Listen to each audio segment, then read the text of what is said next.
इस वीडियो में हम समझेंगे मेटल्स और नॉन मेटल्स।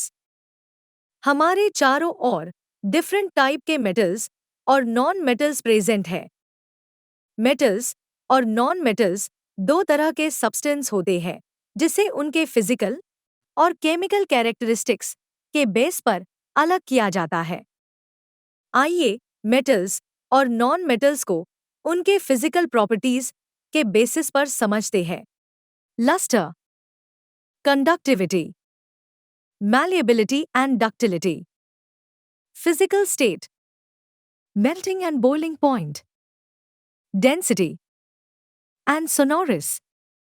आइए इन्हें एक एक करके समझते हैं। लस्टर, मेटल्स के पास अपनी चमक होती है। जब लाइट मेटल्स पर फॉल होती है तो उसे रिफ्लेक्ट कर देती है, जो मेटल्स को ब्राइट और शाइनी बनाती है। कंडक्टिविटी, मेटल्स हीट और इलेक्ट्रिसिटी के गुड कंडक्टर्स होते हैं। इसका मतलब है कि मेटल्स हीट और इलेक्ट्रिसिटी को अपने में से ईजिली पास होने देता है। मेटल्स की ये प्रॉपर्टी उसे वेरियस एप्लीकेशन में एसेंशियल बनाती है, फॉर एग्जाम्पल इलेक्ट्रिकल वायरिंग और cooking utensils. Malleability and ductility, metals को हैमर से पीट कर थिन शीट में बदलना मेलेबिलिटी होती है और मेटल्स को बिना तोड़े थिन वायर में बदलना डक्टिलिटी होती है। इस प्रॉपर्टी के कारण मेटल का यूज कोइंस, ज्वेलरी और कंस्ट्रक्शन मटेरियल्स बनाने के लिए किया जाता है। Solids at room temperature, mercury room temperature पर लिक्विड होता है, लेकिन ज्यादातर मेटल्स रूम टेम्परेचर पर सॉलिड होते हैं। ये सॉलिड स्टेट मेटल्स को अपनी स्ट्रक्चर और नॉर्मल कंडीशन को बनाए रखने में हेल्प करती है। हाई मेल्टिंग और बॉइलिंग पॉइंट, नॉन मेटल्स के बजाय मेटल्स का हाई मेल्टिंग और बॉइलिंग पॉइंट होता है। मेटल्स को मेल्ट और बॉयल होने के लिए स्पेसिफिक अमाउंट ऑफ हीट की जरूरत होती है। डेंसिटी, मेटल्स एक डेंस मटेरियल होता है जो बताता है कि कितना ज्यादा मेटल टाइटली पैक्ड है। सोनोरस, मेटल्स की ऐसी फिजिकल प्रॉपर्टी जिसे बजाने पे साउंड प्रोड्यूस हो। मेटल्स का यूज म्यूजिकल इंस्ट्रूमेंट बनाने के लिए किया जाता है, फॉर एग्जाम्पल बेल। मेटल्स के एग्जाम्पल है iron, copper, aluminium, gold, silver.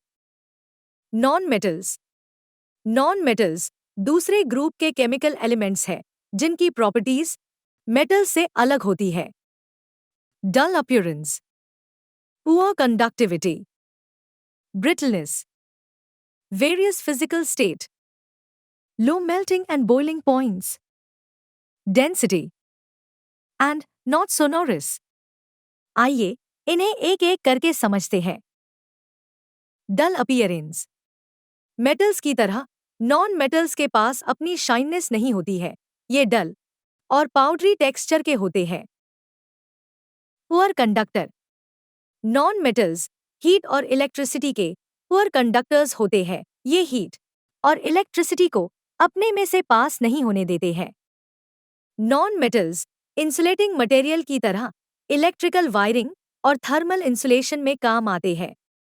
Brittleness, non metals brittle होते हैं जो फोर्स लगाने पर ईजिली ब्रेक हो जाते हैं या शाटर हो जाते हैं, फॉर एग्जाम्पल सल्फर और फॉस्फोरस ब्रिटल नॉन मेटल्स होते हैं। वेरियस स्टेट, मेटल्स की तरह ज्यादातर नॉन मेटल्स भी रूम टेम्परेचर पर सॉलिड होते हैं, लेकिन नॉन मेटल्स अलग अलग स्टेट में भी होते हैं। सॉलिड कार्बन और सल्फर, लिक्विड ब्रोमीन और गैस नाइट्रोजन और oxygen. Low melting and boiling point, metals के कंपेयर में नॉन मेटल्स की मेल्टिंग और बॉइलिंग पॉइंट कम होती है। नॉन मेटल्स को मेल्ट और बॉयल होने के लिए कम हीट की जरूरत होती है। डेंसिटी, मेटल्स के कंपेयर में नॉन मेटल्स की डेंसिटी कम होती है, यानी लोअर मास पर यूनिट वॉल्यूम होती है। नॉट सोनोरस, मेटल्स की तरह नॉन मेटल्स साउंड प्रोड्यूस नहीं करते हैं। ये कभी कभी डल साउंड प्रोड्यूस करते हैं और कभी कभी बिल्कुल भी नहीं। नॉन मेटल्स के एग्जाम्पल है carbon, sulphur, oxygen, nitrogen and chlorine. Thanks for watching. If you like this video, please like and subscribe our channel.